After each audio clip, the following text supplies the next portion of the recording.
A year, over 600 young and seemingly healthy people die suddenly and unexpectedly from a condition known as sudden death. It's the third biggest killer of young adults in the UK, but 40% of parents say they wouldn't know what to do if they witnessed their child collapsing suddenly from a heart attack, for example. Sam Richards' 22-year-old son died suddenly 2 years ago from an undiagnosed heart condition. To raise awareness of the risk, Sam has co-produced a documentary for the BBC which tells the story of the Mead family, who also lost a child, Lauren, at the age of 19. Their experience is told through the eyes of Lauren's brother, Patrick, in the following clip. Are you talking to anyone? Not really. Wouldn't know where to start, I suppose. Yeah. What about with your parents? I didn't feel like I'd feel comfortable Really? talking to them about it, just because it's like they've got their stuff going on as well, so it's feel unfair for them to then like have to process my stuff as well. Yeah. Sorry. I just saw you sat there, and I just remembered that morning when I came over to your house. You just had that same look on your face then. I mean, I'm right back in it. It must be like, I can't imagine how difficult it is for you. Yeah, but you do need to talk about it at some time. If you don't, your emotional life will stay where it is. So that is a clip from the documentary. There you are, I'm sorry. We're going to talk now to Sam Richards and to Katie Frampton. Katie is an inherited cardiac conditions nurse specialist who features in the film. Sam, you lost Toby 2 years ago from an undiagnosed heart condition. What can you tell us, or what do you know about the circumstances surrounding his death? Oh, good morning, Victoria. Thank you for covering this really important story. Toby was 22, incredibly healthy, fit young man, and he was training very hard. He was undergoing training to join the Marines Commando Programme. And I found Toby on a Tuesday afternoon dead at home. And it appeared that he had just been working out. And those are the circumstances of Tobe's death. He was incredibly fit and healthy. He and his brother, when they were growing up, we always felt so blessed. You know, they never had any serious childhood illnesses. You know, Tobe went to hospital once, you know, for he fell off his bike and had to have stitches. We had absolutely no idea what had happened to Tobe. Yeah. And you and your son decided to get screening, didn't you? Well, we were very, if lucky is the right word, we were very, very fortunate that the borough that we live in, the coroner we were assigned to works with St George's, and Tobe's heart went to Professor Mary Shepherd, who is in our film, and then we were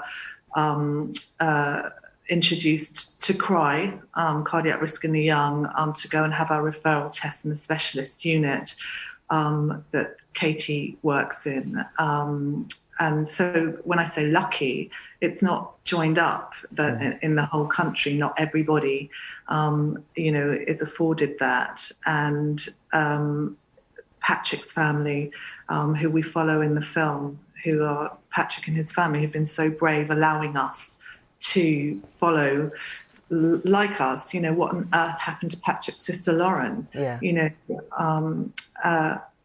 it's just such an incredible shock when somebody who is so young and so healthy dies. You don't know what to do. And when I say we were lucky, we were able to be trapped into this system that was able to help us understand a little bit better what sudden arrhythmic death syndrome is and the steps that we could take to be tested, because we know that at least 50% of these conditions are genetically inherited. Right.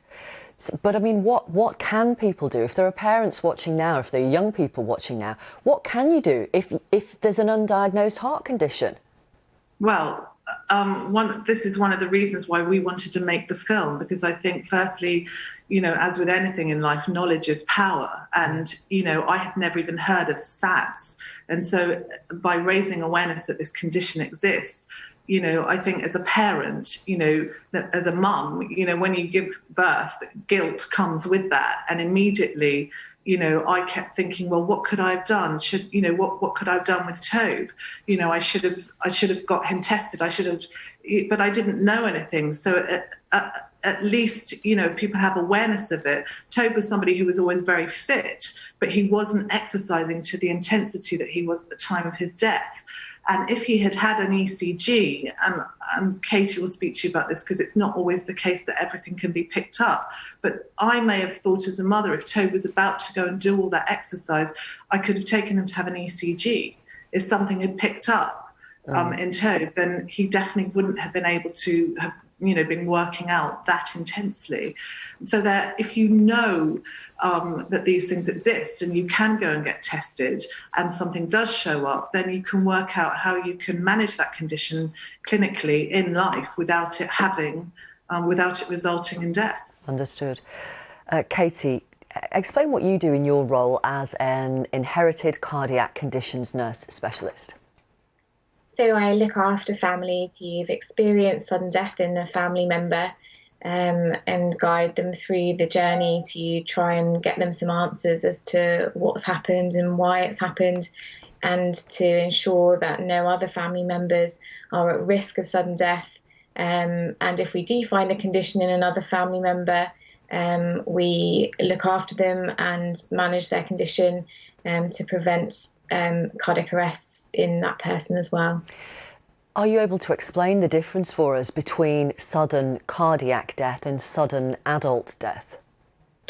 So sudden cardiac death is a sudden unexpected death that happens due to a cardiac cause, and we would know that from a post-mortem. With sudden adult death, or sometimes known as sudden arrhythmic death syndrome, we can't find a cause on the post-mortem, so the heart looks completely normal, and there's no other cause found. And in those cases, we suspect that there's been an electrical fault in the heart, and that could be due to an inherited cardiac condition. And if someone is watching and wondering if they maybe have this condition, what would you advise them to do? So often there's no warning symptoms, unfortunately.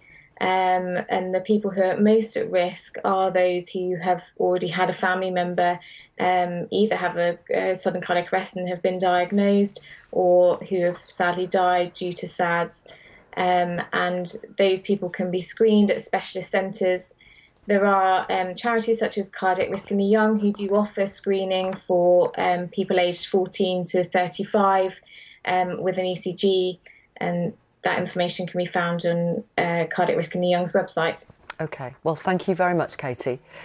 And Sam, thank you very much for talking to us about your film. And if people want to watch it, it's on BBC One tonight at 10:45. It's called Sudden Death, My Sister's Silent Killer. It's also on BBC Three and iPlayer. Thank you very much.